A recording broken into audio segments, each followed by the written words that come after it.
सलमा नाम की एक लड़की थी जिसके घर में अम्मी और उसके अब्बू थे। उसका एक छोटा सा भाई भी था, सलीम। घर में सब लोग सलीम को प्यार से सल्लू बुलाते थे। सलमा तो सलीम के ऊपर अपनी जान छिड़कती थी। सलमा रोज सुबह उठती, तैयार होकर स्कूल जाती, दोपहर में लौटती और खाना खाकर सो जाती। लेकिन शाम होते ही सलमा के सारे दोस्त आ जाते। राजू, दीनू, शीला, पारो और मैकू। फिर शुरू हो जाती उनकी धमा चौकड़ी। सारे बच्चे खूब खेलते, खूब मजे लेते। कभी गेंद से, कभी गुड़िया गुड्डा, और कुछ नहीं मिलता तो सब मिलकर एक दूसरे के पीछे खड़े होकर लाइन बना लेते। और फिर चल पड़ती थी उनकी छुक छुक करती रेलगाड़ी। जब बच्चे कुछ देर खेल लेते तो सलमा की अम्मी सारे बच्चों को अच्छा सा नाश्ता बना कर देती। बच्चे और भी खुश हो जाते। गर्मी आई तो सबके स्कूल बंद हो गए। सारे बच्चे परेशान कि अब हम क्या करें। दिन भर घर में बंद रहते। लू और गर्म हवा के डर से उनके अम्मा बापू उन्हें घर के बाहर नहीं खेलने नहीं जाने देते। उन्हें केवल शाम को खेलने का मौका मिलता। बच्चों को जितने भी खेल याद आते, चाहे वो स्कूल में खिलाए जाते रहे हों या फिर मोहल्ले के और बच्चों से उन्होंने सीखा हो, एक एक बार सारे खेल खेल लेते और फिर बैठकर सोचने लगते कि अब क्या करें। उस समय न आज की तरह टीवी के चैनल थे, न मोबाइल या कंप्यूटर वाले गेम। बच्चे सलमा की अम्मी या पड़ोस वाली ताई से पूछते तो वो भी कभी कभी उन्हें अंताक्षरी खिला देती। लेकिन बच्चे उससे भी जल्दी ही उब जाते। उसी गर्मी की छुट्टी में एक दिन सलमा की खाला आई गई। खाला के साथ उनकी बेटी जूबी भी आई थी। इस तरह सलमा के साथ खेलने वाले बच्चों में एक संख्या और बढ़ गई। खाला अपने गांव के ही स्कूल में पढ़ाती थी। बच्चों के तो मजे ही मजे हो गए। बच्चे सारा दिन खाला को घेरे रहते। कोई कहानी सुनाने को कहता, कोई गीत। किसी को भूतों वाली कहानी पसंद थी तो किसी को शेर और जंगल की। खाला सबकी पसंद का ध्यान रखती। 8-10 दिनों तक बच्चों ने खूब मजा किया।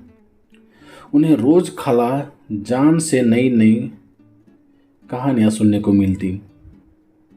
जूबी के साथ सलमा के सभी दोस्त भी खूब हिलमिल गए थे। एक बार खाला सलमा और उसके दोस्तों को नुमाइश दिखाने भी ले गई। वहाँ किसी ने खिलौने लिए, किसी ने मिठाई, पर सलमा ने ली कहानियों की किताबें। खाला ने हंसकर पूछा, तू किताबों का क्या करेगी रे सलमा?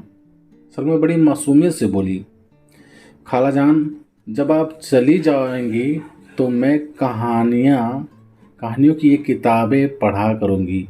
और इतना ही नहीं, मैं खाला बनकर आपकी ही तरह गांव के सारे बच्चों को भी कहानियां सुनाऊंगी।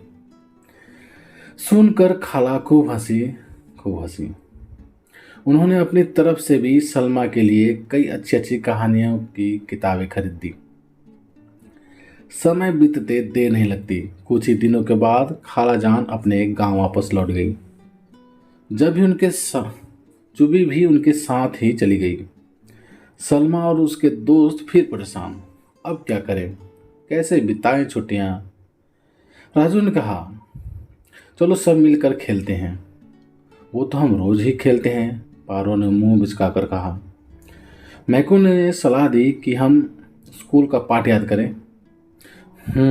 गर्मी की छुट्टियां खेलने के लिए होती हैं कि पाठ याद करने के लिए? शीला नाराज होकर बोली। अचानक सलमा को नुमाइश में खरीदी किताबों की याद आई। सुनो सुनो, मैं बताती हूँ। नुमाइश में खाला जान ने कहानी की जो किताबें खरीदी थी वो सब मेरे पास रखी हैं, सलमा चाह कर बोली। तो उन्हें हम क्या करेंगे? मैकू ने पूछा। हम में से एक एक बच्चा कहानी पढ़ेगा, बाकी सब सुनेंगे, सलमा बोली। सबको यह सलाह अच्छी लगी। इसके बाद सारे बच्चे अपने अपने घर चले गए। अगले दिन सलमा कहानियों की किताबें ले आई।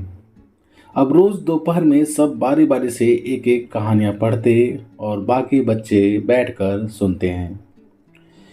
सभी बच्चों को भी इसमें खूब मज़ा आता है।